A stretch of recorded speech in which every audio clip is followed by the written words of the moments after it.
Good morning students, मैं Sanjay Pandey chemistry teacher आप सभी का स्वागत करता हूं।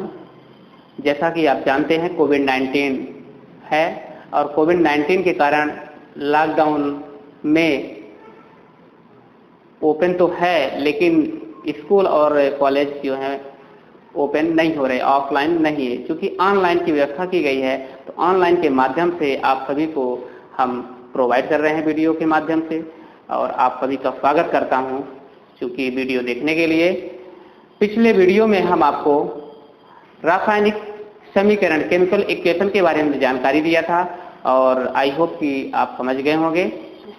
आज की क्लास में आपको हम कॉर्सन के बारे में बताएंगे। संक्षारण क्या होता है बच्चों, आज हम संक्षारण के बारे में अध्ययन करेंगे। बहुत ही महत्वपूर्ण टॉपिक है, पेपर में 3 बार ये क्वेश्चन पूछा जा चुका है और इसमें 3 तरह के क्वेश्चन पूछा जाता है। कभी पूछा जाएगा संक्षारण पर निम्नलिखित संक्षिप्त टिप्पणी दीजिए। टिप्पणी में आपसे 2 पॉइंट या 3 पॉइंट कभी कभी हो सकता है। डिफिनेशन, विद्युत रासायनिक सिद्धांत, संक्षारण के उपाय और संक्षारण का प्रभावित करने वाले कारक। या कभी कभी पूछ देगा कि संक्षारण किसे कहते हैं, प्रभावित करने वाले कारक और इसके बचाव लिखिए। तो बच्चों ये 2-3 क्वेश्चन है, इसके बारे में आज हम अध्ययन करेंगे। चलिए पढ़ते हैं, है क्या संक्षारण, क्या है, कॉर्सन किसे कहते हैं। संक्षारण वायुमंडल में उपस्थित गैसों तथा नमी द्वारा। आपको पता है बच्चों, माना कि हमारा ये क्षेत्र क्या है, वायुमंडल है और निश्चित रूप से इसमें क्या है, भिन्न भिन्न प्रकार की क्या होती है बच्चों, गैसें मिली हुई हैं। तो कहा गया है वायुमंडल में उपस्थित गैसों तथा नमी द्वारा धातुओं के धीमी गति से धीमी गति से अवांछित यौगिकों में परिवर्तित हो जाने की प्रक्रिया। अवांछित यौगिक का मतलब ये होगा यानी कुछ अलग पदार्थों में, यानी कि मतलब कहना चाहिए जो नुकसानदेह पदार्थ हो। जैसे आप लोहा को जानते हैं, लोहा को अगर मैं बाहर रख दूंगा उसमें नमी लगेगी, बारिश होगी, यानी उसमें पानी पड़ता जाएगा, धीरे धीरे जो क्या हो जाएगा वो नष्ट हो जाएगा, यानी अवांछित यौगिक में परिवर्तित होगा, जो किसी काम का नहीं रह पाएगा। अगर आप एक खिड़की दरवाजा है उसे क्या करते हैं, अपने घर के बाहर फेंक देंगे और जैसे ही फेंक देते हैं तो उसमें धीरे धीरे ग्रीष्म और शीत ऋतु में क्या किया जाता है बच्चों, उसमें नमी आ जाती है और नमी आ जाएगी तो जंग लगेगा और जंग लगेगा धीरे धीरे क्या होगा, वो खिड़की दरवाजा टूट जाता है, नष्ट हो जाता है, यानी जंग से नष्ट हो जाएगा, किसी काम का नहीं रहेगा। उसी को बोला गया है अवांछनीय यौगिक। तो कहा गया है वायुमंडल में उपस्थित गैसों तथा नमी द्वारा धातुओं के धीमी गति से, है तो धातु ही, यही हमारा है, धातुओं के धीमी गति से अवांछित यौगिक में, यानी जो जिसका बिना काम का जिसका उपयोग न किया जा सके, अवांछित यौगिकों में परिवर्तित हो जाने की प्रक्रिया संक्षारण कहलाता है, जिसे कॉर्सन कहते हैं।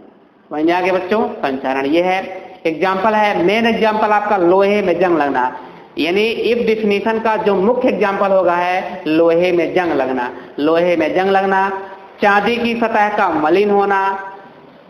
संक्षारण के कारण पुलों, भवनों, जहाजों तथा लोहे से बनी अन्य वस्तुओं को बहुत हानि होती है। मतलब चाहना चाहिए अगर संक्षारण के कारण ही पुल नष्ट हो जाते हैं, भवन जो होते हैं धीरे धीरे नष्ट हो जाते हैं, जहाजों के जो पार्ट लगे होते हैं वो भी नष्ट हो जाते हैं, लोहे से बनी अन्य वस्तु जो होती हैं वो भी धीरे धीरे क्या होती हैं, नष्ट हो जाती है।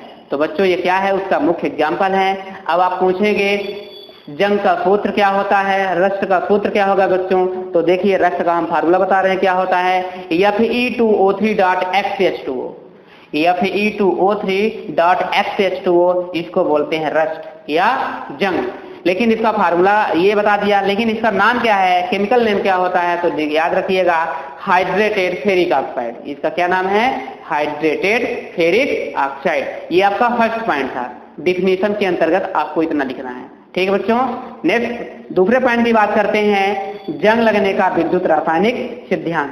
तो चलिए दूसरे पॉइंट की बात करते हैं, जंग लगने का। समझ में आ गया होगा, अब तो डिफिनेशन मैं कई बार समझाया और आप अच्छे से समझ गए होंगे।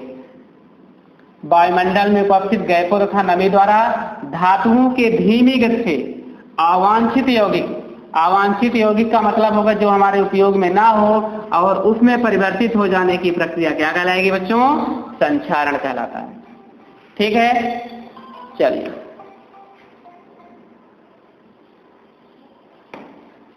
नेक्स्ट बात करते हैं जंग लगने का विद्युत रासायनिक सिद्धांत।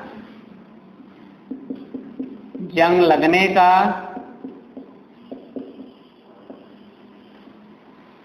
विद्युत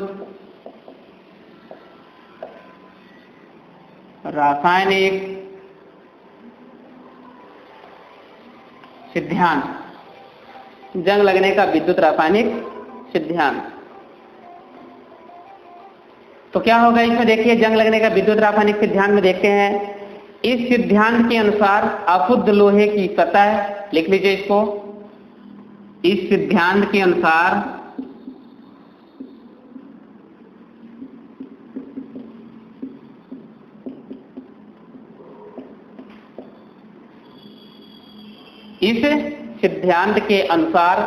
अशुद्ध लोहे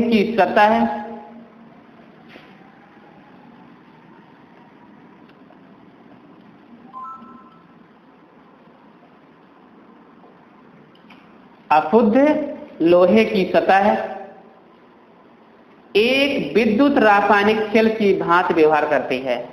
क्या? एक सेल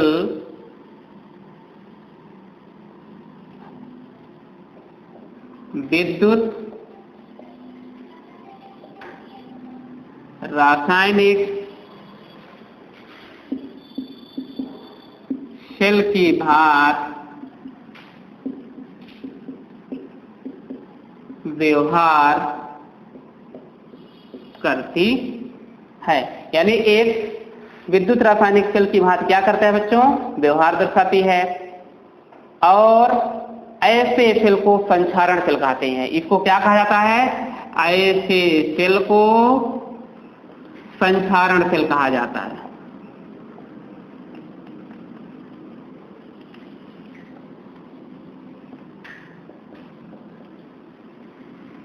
ऐसे सेल को क्या कहते हैं बच्चों?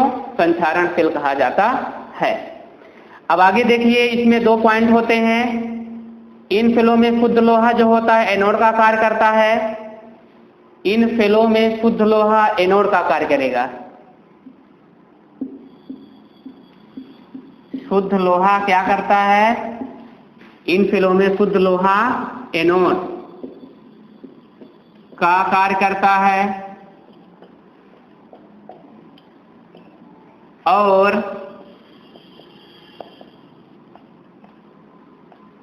अशुद्ध लोहा क्या होता है? कैथोड का कार्य करता है। कैथोड का कार्य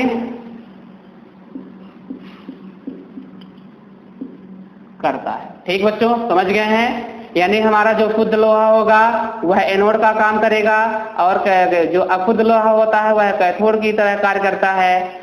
नमी जिसमें ऑक्सीजन अथवा कार्बन डाइऑक्साइड मिले विद्युत अपघट का कार्य करता है। एनोड पर शुद्ध लोहे का ऑक्सीकरण होता है जिससे लोहा ऑक्सीकृत होकर Fe2+ में परिवर्तित हो जाता है।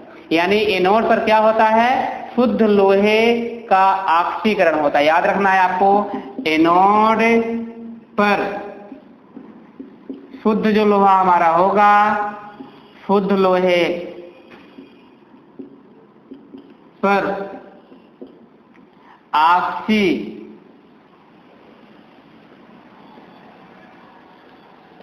ऑक्सीकरण की क्या होती है बच्चों? क्रिया होती है। यानी जब इस पर शुद्ध लोहे पर ऑक्सीकरण की क्रिया हो जाती है तो ऑक्सीकरण जैसे ही होता है तो वह ऑक्सीकृत होकर क्या बना देता है बच्चों? Fe2+ आयन बनाता है। किसमें परिवर्तित हो जाता है? किसमें परिवर्तित हो गया? Fe2 positive ion plus 2e electron. यहाँ पे क्या हो रहा है? ऑक्सीकरण हो रहा है। याद रखिएगा, एनोड पर जैसे शुद्ध लोहा पर ऑक्सीकरण की क्रिया होती है तो वह ऑक्सीकृत होकर Fe से Fe2 पॉजिटिव आयन में परिवर्तित हो जाता है, यानी इसका आयन नाम है। यहाँ पे क्या हो रहा है देख रहे हैं, इलेक्ट्रॉन का नुकसान हो रहा है। यदि इलेक्ट्रॉन नुकसान होगा तो निश्चित रूप से क्या होगा बच्चों? ऑक्सीकरण होता है। तो ये आपका विद्युत रासायनिक सिद्धांत है। जंग लगने का विद्युत रासायनिक सिद्धांत में आपका मेन पॉइंट, दूसरा पॉइंट इसको बोलेंगे। और इसमें क्या कहा गया है? इस सिद्धांत के अनुसार अशुद्ध लोहे की सतह एक विद्युत रासायनिक सेल की भांति कार्य करती है। ऐसे सेल संचारण सेल कहा जाता है। ऐसे सेल को क्या कहा जाता है? ऐसे सेल को संचारण सेल कहा जाता है। शुद्ध लोहा, अब 2 पॉइंट और ध्यान रखना है। शुद्ध लोहा जो होगा वह एनोड का कार्य करेगा। शुद्ध लोहा एनोड की तरह कार्य करता है और अशुद्ध लोहा कैथोड का कार्य करता है। ठीक है, एनोड पर शुद्ध लोहे पर ऑक्सीकरण की क्रिया होती है, यानी एनोड पर जो हमारा शुद्ध लोहा होगा उस पर ऑक्सीकरण की क्रिया होती है। देखिए Fe से Fe2 पॉजिटिव में परिवर्तित हो जाता है। तो Fe से Fe2 positive plus 2e electron में परिवर्तित हो जाता है। कैथोड पर लोहे द्वारा त्यागे गए इलेक्ट्रॉन उन प्रोटॉनों द्वारा ग्रहण कर लिया जाता है और जो सतह के ऊपर कार्बोनिक अम्ल के व जल के विकर्ण द्वारा उत्पन्न होते हैं। चलिए इसमें कुछ रासायनिक अभिक्रिया होती हैं, उस रासायनिक अभिक्रियाओं को पढ़ लेते हैं। CO2 और H2O क्रिया करेगा तो क्या होगा बच्चों? बनाइए रासायनिक अभिक्रिया। CO2 की क्रिया कराना है आपको, CO2 प्लस H2O। अब इन दोनों आपस में क्रिया बनेगा। जब क्रिया होगी, CO2 किस रूप में है बच्चों? कार्बन डाइऑक्साइड यानी गैसेस रूप में होती है। H2O क्या होता है? लिक्विड फॉर्म में होता है। जब ये दोनों आपस में क्रिया करेगा तो H2CO3 बना देगा और ये H2CO3 क्या है बच्चों?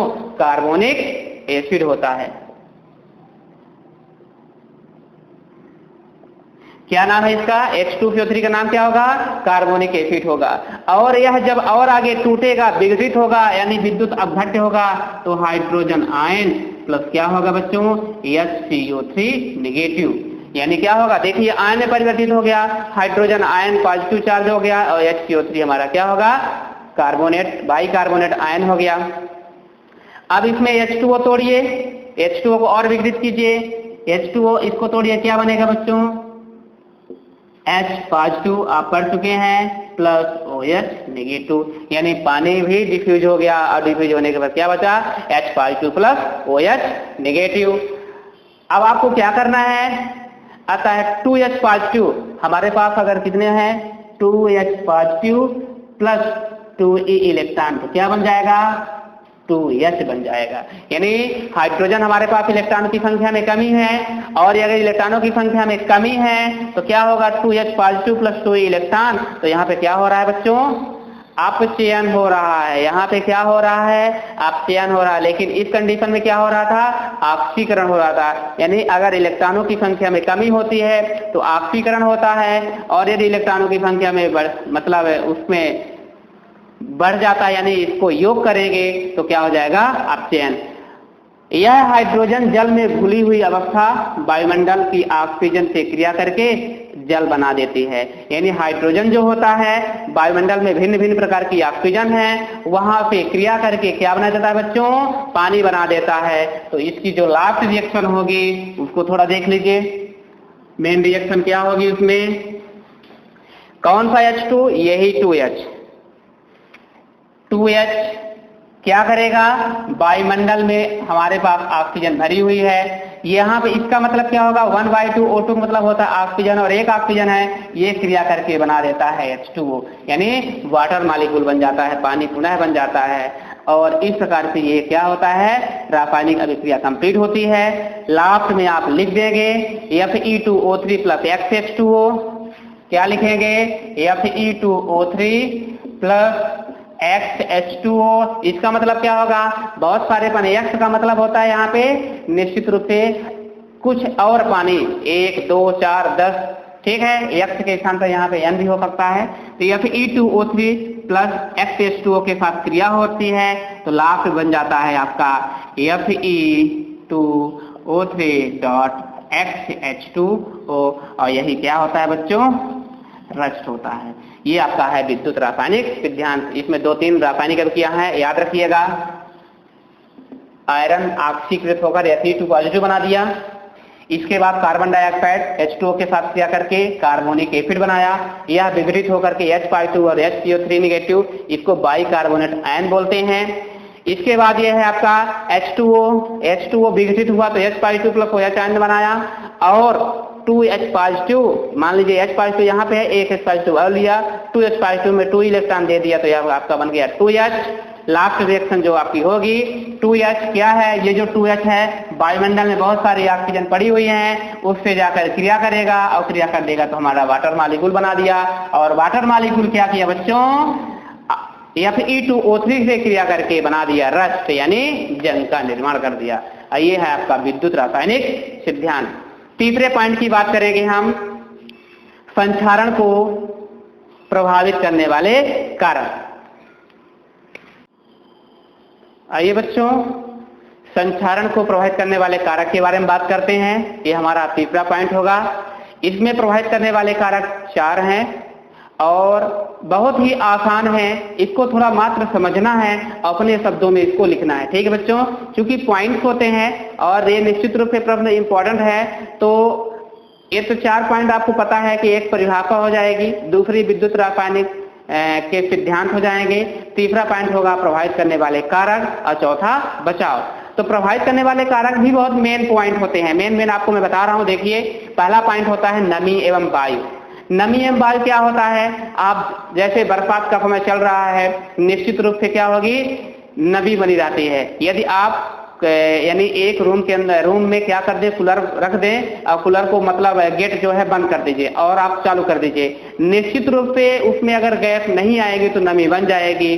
तो जब नमी बनती है बच्चों तो उसमें क्या होता है, उसको तो नमी बताया गया है, लेकिन नमी एवं वायु तो मतलब कहना चाहिए कि वहां पे जब नमी बन जाती है तो एकदम सिलिकन ऐसा लगता है कि कुछ चिपक रहा है। तो देखिए, उससे संबंधित उसी को आपको सेंटेंस में लिख देना है। तो सेंटेंस में कैसे बताएंगे कि नमी एवं वायु की उपस्थिति संक्षारण के लिए सबसे ज्यादा उत्तरदायी होता है। सेंटेंस को मैंने क्या चेंज कर दिया, क्योंकि अगर आप लोहा है, लोहा में नमी बनी हुई है तो निश्चित रूप से बहुत ही जल्दी उसमें संक्षारण की क्रिया होगी और तुरंत जंग लगना शुरू हो जाता है। XYZ आप समझिए, कोशिश कीजिए, आपके घर के अंदर मतलब चाहे कूलर हो चाहे टेबल हो, लोहे की जो बनी होती है और उसको घर के अंदर रखे हैं तो वह एकदम सुरक्षित होगी। क्यों? क्योंकि उसके अंदर नमी नहीं बन रही है। लेकिन अगर वही पदार्थ बाहर रख दिया जाए, उसी वस्तु को हम बाहर रख देते हैं और पानी की मात्रा उसमें आ जाए, नमी बन जाए, तो निश्चित रूप से धीरे धीरे संक्षारण हो जाएगा और संक्षारण जैसे लग जाएगा तो वो धीरे धीरे खराब हो जाएगी। ये भी निश्चित है कि संक्षारण इतना जल्दी होता नहीं है। संक्षारण होने के लिए हफ्ते भी समय लग सकता है और महीनों का भी समय लग सकता है, साल भर का भी समय लग सकता है। ठीक है बच्चों, तो संक्षारण की दर धीरे धीरे होती है। इसी कारण से तो अवांछनीय शब्द का उपयोग किया गया है, यानी धीरे धीरे अवांछनीय यौगिकों में परिवर्तित हो जाने की प्रक्रिया संक्षारण है। तो ये आपका पॉइंट रहा, नमी एवं वायु बन जाएगा ना। नमी एवं वायु की उपस्थिति में क्या होगा, संक्षारण के लिए सबसे ज्यादा उत्तरदायी होता है।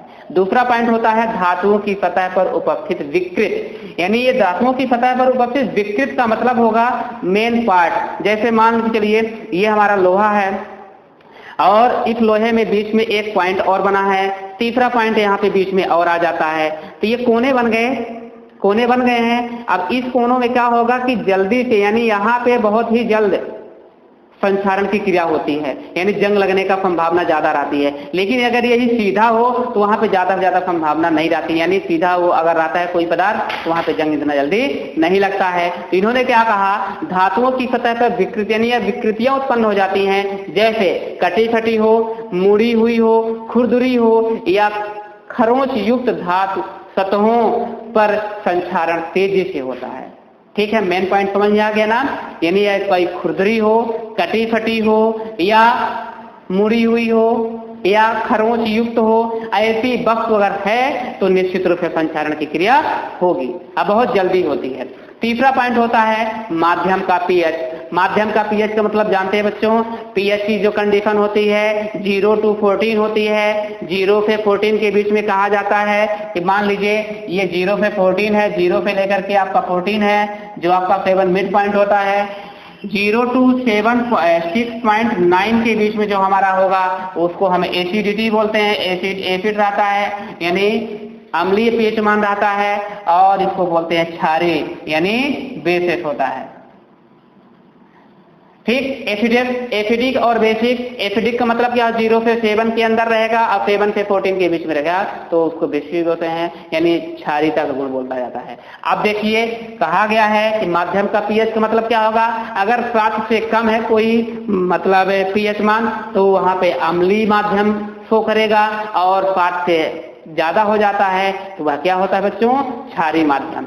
क्वेश्चन यहाँ पे कोई बनता है कि सबसे अम्लीय और सबसे अधिक क्षारीय कहाँ पे होगा, तो याद रखिएगा सबसे अम्लीय ये 7 पॉइंट है यानी 6.9 ज्यादा है, तो मतलब यहाँ पे नहीं सबसे अधिक, यहाँ सबसे कम हो जाएगा। एसिड की मात्रा यहाँ पे कम हो जाएगी, सबसे अधिक अम्लीय पूछा जाएगा तो 0 और 1 के बीच में रहेगा, क्योंकि जितना ही मान कम होगा उतना ही अम्लीय रहेगा। ये मत सोचिए कि 1 to 6 यानी 6 पॉइंट जा रहा है तो यानी वहां पे हो सकता है ज्यादा हो, ऐसा नहीं। यहाँ पे क्या होगा, मतलब एसिड की मात्रा यहाँ पे ज्यादा रहेगी तो अम्लीय माध्यम यहाँ ज्यादा रहेगा, और क्षारीय माध्यम कहाँ रहेगा बच्चों, यहाँ पे क्षारीय माध्यम रहेगा।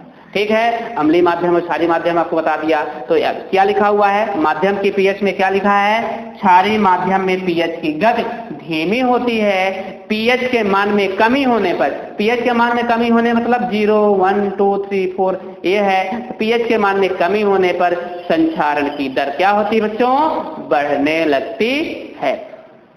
4th पॉइंट होता है धातुओं की क्रियाशीलता। धातुओं की क्रियाशीलता में कहा गया है कि ज्यादा सक्रिय धातुओं का संक्षारण तेजी से होता है, यानी ज्यादा सक्रिय धातु है, निश्चित रूप से पानी, नमी, वायु बनी हुई है, तो वहां पे संक्षारण की क्रिया क्या होती है, बहुत ही तेजी से हो जाती है।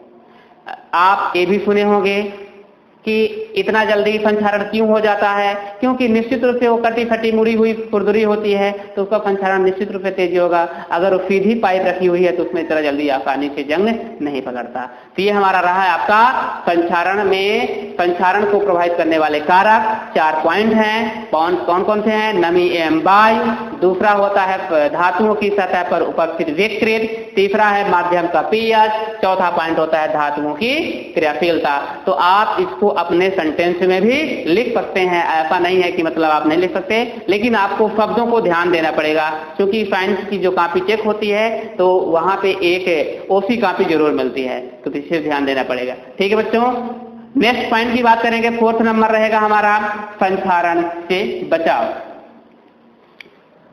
4th पॉइंट आपका है संक्षारण से बचाव, प्रिवेंशन फ्रॉम कॉर्सन, यानी अब हम पढ़ रहे हैं संक्षारण का बचाव। कैसे संक्षारण का बचाव किया जाएगा, तो बच्चों आप कुछ जानते भी होंगे, मेन पॉइंट मैं आपको बताता हूं।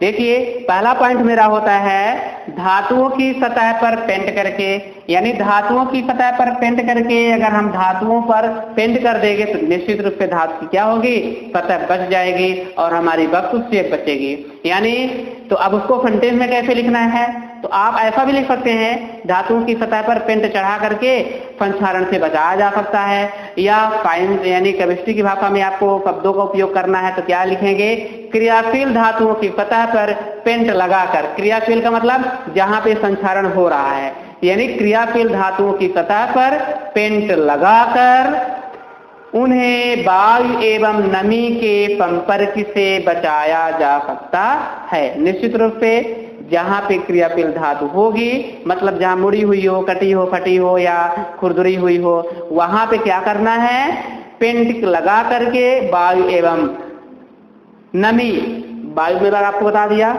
एयर जो बनती है, नमी की संपर्क से क्या बचाया जा सकता है। तो क्या है मेन पॉइंट इसका, धातुओं की सतह पर पेंट करके। ठीक है, भूलेगा तो नहीं, धातुओं की सतह पर पेंट करके बन जाएगा। नेक्स्ट दूसरा पॉइंट होता है धातुओं की सतह पर परत चढ़ा करके। अभी हम पेंट कर दिया मैंने, अब परत चढ़ाएंगे। परत का मतलब देखिए क्या होता है, परत का मतलब क्या होगा, कोई क्रियाशील धातु है उस पर एक लेयर चढ़ा दी जाएगी, और जैसे लेयर चढ़ा देंगे तो क्या होगा, नमी के संपर्क से दूर हो जाएगा, और नमी के संपर्क से जब दूर हो जाएगा तो धातु आपकी शेप बच जाएगी। तो देखिए सेंटेंस क्या मैंने यूज किया, धातुओं की सतह पर तेल या ग्रीस या कुछ रसायन, ठीक है याद रखिएगा, कब क्या क्या परत चढ़ा रहे हैं? तेल लगा सकते हैं, यानी तेल उसके ऊपर लगा दिया जा सकता है, ग्रीस लगाया जा सकता है और कुछ रसायन जैसे बिस्फिनॉल। 3 पॉइंट आप ध्यान रखेंगे, धातुओं की सतह पर ऑयल, ग्रीस, कुछ रसायन जैसे बिस्फिनॉल अगर इसे यूज किया जाता है तो इनकी एक पतली परत होती है, तो इनकी पतली परत चढ़ा करके संक्षारण से बचाव किया जा सकता है। तो आपको अपने सेंटेंसों में यानी अपनी भाषा में इसका उपयोग कर सकते हैं। धातुओं की सतह पर परत चढ़ा करके, तो आपको डायरेक्ट लिख दीजिए धातुओं की सतह पर तेल, ग्रीस या कुछ रसायन जैसे बिस्फिनॉल का उपयोग करके धातुओं को संपर्क से बचाया जा सकता है, यानी संक्षारण से बचाया जा सकता है। 2 पॉइंट समझ में आ गए बच्चों? क्या क्या है? धातुओं की सतह पर पेंट करके और धातुओं की सतह पर परत चढ़ा करके, दोनों एक जैसे हैं। तीसरा पॉइंट होता है गैल्वेनीकरण। ये आप कक्षा 5 से पढ़ के आ रहे होंगे। गैल्वेनीकरण की प्रोसेस क्या होती है, गैल्वेनाइजेशन क्या होता है बच्चों? तो गैल्वेनाइजेशन क्या होता है? एक शब्द में इसका आंसर है कि लोहे को जंग लगने से बचाने के लिए जिंक की परत चढ़ाई जाती है। लोहे को जंग लगने से बचाने के लिए जिंक की परत चढ़ाई जाती है और इस प्रक्रिया को गैल्वेनीकरण कहते हैं। मतलब एक प्रकार का ये भी एक आपका बचाव है। नेक्स्ट पॉइंट होता है आपका वैद्युतीय रक्षण या कैथोडिक रक्षण। वैद्युतीय रक्षण और कैथोडिक रक्षण के अंदर क्या क्या आता है, तो यह याद रखिए। इसके अंतर्गत आपको एक बात बताना चाहूंगा कि जो वैद्युतीय रक्षण और क्या बताया गया है कैथोडिक रक्षण, इसके अंतर्गत उन वस्तुओं को रखा जाता है जो जल के संपर्क में होते हैं, यानी पानी के संपर्क में है तब भी ऊपर जंग नहीं लगता, और इसके साथ साथ जो जमीन के नीचे दबी हुई हो, यानी जमीन के नीचे ऐसी कुछ वस्तु रखी हुई है जो जंग से दूर है, यानी उस पर जंग नहीं लगता है। वो आपके मन में ऐसा क्वेश्चन कौन सा होगा, ऐसी वस्तु कौन सी होगी बच्चों? तो ध्यान दिए होंगे पेट्रोल पंप में जब आप यानी कि पेट्रोल डलाने जाते हैं तो निश्चित रूप से पेट्रोल कहाँ पे आता है? कहीं बाहर मशीन नहीं लगी होती, जमीन के अंदर खोदी जाती है। अब खोद करके एक टैंक बनाया जाता है, उस टैंक को जमीन के अंदर गाड़ा जाता है और उसके ऊपर मिट्टी की परत चढ़ा दी जाती है और वह दब गया। अब तो चाहिए उस पर जंग लगना चाहिए और जंग लग करके वो नष्ट हो जाए, लेकिन नहीं, ऐसा नहीं होता। उस पर ऐसी परत चढ़ी हुई है उस वस्तु पर, उस लोहे की वस्तु पर कि जंग लगने से पूरी तरह से बचा हुआ है और वो लगभग 15 से 20 साल 25 साल वो इसकी लिमिट होती है। वहां पे क्या होगा? जंग लगेगा ही नहीं। तो देखिए उसके अंतर्गत आते हैं कौन? वैद्युतीय रक्षण या कैथोडिक रक्षण। यह भी एक प्रकार का बलिदानी रक्षण है। यह एक प्रकार क्या होता है बच्चों? बलिदानी रक्षण होता है। इस विधि के द्वारा धातुओं से बनी उन वस्तुओं को संक्षारण से बचाया, यानी इस विधि के द्वारा धातुओं से बनी उन वस्तुओं को संक्षारण से बचाया जाता है जो जमीन के अंदर दबी हुई हो या जल के संपर्क में हो। मैं ये शब्द आपको बता चुका हूं, इसका कंटेंट उपयोग करना है कि इस विधि के द्वारा सिर्फ उन वस्तुओं को संक्षारण से बचाया जा सकता है जो जमीन के अंदर दबी हुई हो या जल के संपर्क में हो। जैसे क्या? लोहे के बने पाइप। लोहे का बना पाइप अगर नीचे क्या रहता है? पानी के संपर्क में रहता है तो वो भी निश्चित रूप में जंग नहीं लगता। आप एक्सपाइजेट पंप जानते होंगे, है ना? हैंड पंप है, हैंड पंप है, तो मतलब कहा कि ये पानी के अंदर पाइप रहती है तब भी जंग नहीं लगता इतना जल्दी। तो यानी एक निश्चित उसकी टाइम दिया जाता है, उसके अंदर उसमें जंग नहीं लगेगा। तो लोहे के बने पाइप, पेट्रोल या डीजल के टैंक, ये भी जमीन के अंदर दबा रहता है, इस पर एक भी जंग नहीं लगता। जहाज, नेक्स्ट है आपका जहाज की पेंदी, यानी जहाज की जो नीचे की लेयर होती है उस पर भी जंग नहीं लगता। और लाभ लिख दीजिए आदि, यानी ETC। तो इस प्रकार से ये क्या हुआ है आपको बच्चों? संक्षारण के बचाव। तो ध्यान दीजिएगा 4 पॉइंट हैं। कौन कौन पॉइंट है बच्चों? धातुओं की सतह पर क्या? पेंट करके, पहला पॉइंट पेंट करके आया तो धातुओं की सतह पर पेंट लगा करके या करके। दूसरा पॉइंट होता है धातुओं की सतह पर परत चढ़ा करके। परत कौन कौन सी है? या तो आप ग्रीस लगाइए, या तो ऑयल लगाइए, या कोई रासायनिक केमिकल पदार्थ डालिए जैसे बिस्फिनॉल का उपयोग कर सकते हैं। तीसरा पॉइंट होता है गैल्वेनीकरण। गैल्वेनीकरण क्या होता है बच्चों? यानी लोहे को जंग लगने से बचाने के लिए जिंक का एक परत चढ़ाई जाती है, जिस पर उस प्रक्रिया को गैल्वेनीकरण कहा जाता है। लास्ट आपका है वैद्युतीय रक्षण यानी कैथोडिक रक्षण। वैद्युतीय रक्षण के अंतर्गत उन वस्तुओं को रखा जाता है जो जमीन के अंदर दबी हुई हो या पानी के संपर्क में हो, यानी जल के संपर्क में हो, जैसे कि लोहे के बने पाइप। दूसरा है आपका पेट्रोल या डीजल के टैंक। तीसरा होता है जहाज के पेड़े यानी नीचे की लेयर। ये इनको संक्षारण से बचाया जाता है। इसमें लास्ट एक रासायनिक क्रिया होती है। तो चौथे पॉइंट में जो रासायनिक क्रिया होती है बच्चों, थोड़ा उसको नोट कर लीजिए और उसको आप पढ़ लीजिएगा, ठीक है। दो रासायनिक क्रिया होती है, क्योंकि इसमें अपचयन की क्रिया होती है बच्चों, और अपचयन का मतलब आप जानते हैं निश्चित रूप से आयनों की संख्या में क्या होती है बच्चों, वृद्धि कर दी जाती है। जैसे Mg2 positive plus 2 electron, Mg2 positive plus, ये आपका चौथा पॉइंट है। चौथे पॉइंट में पहली रिएक्शन है Mg2 positive plus 2e electron, तो ये आपका क्या बन जाएगा बच्चों, Mg बनेगा, ठीक। इसी तरह से दूसरी रासायनिक क्रिया होगी, कौन सी रासायनिक क्रिया होगी,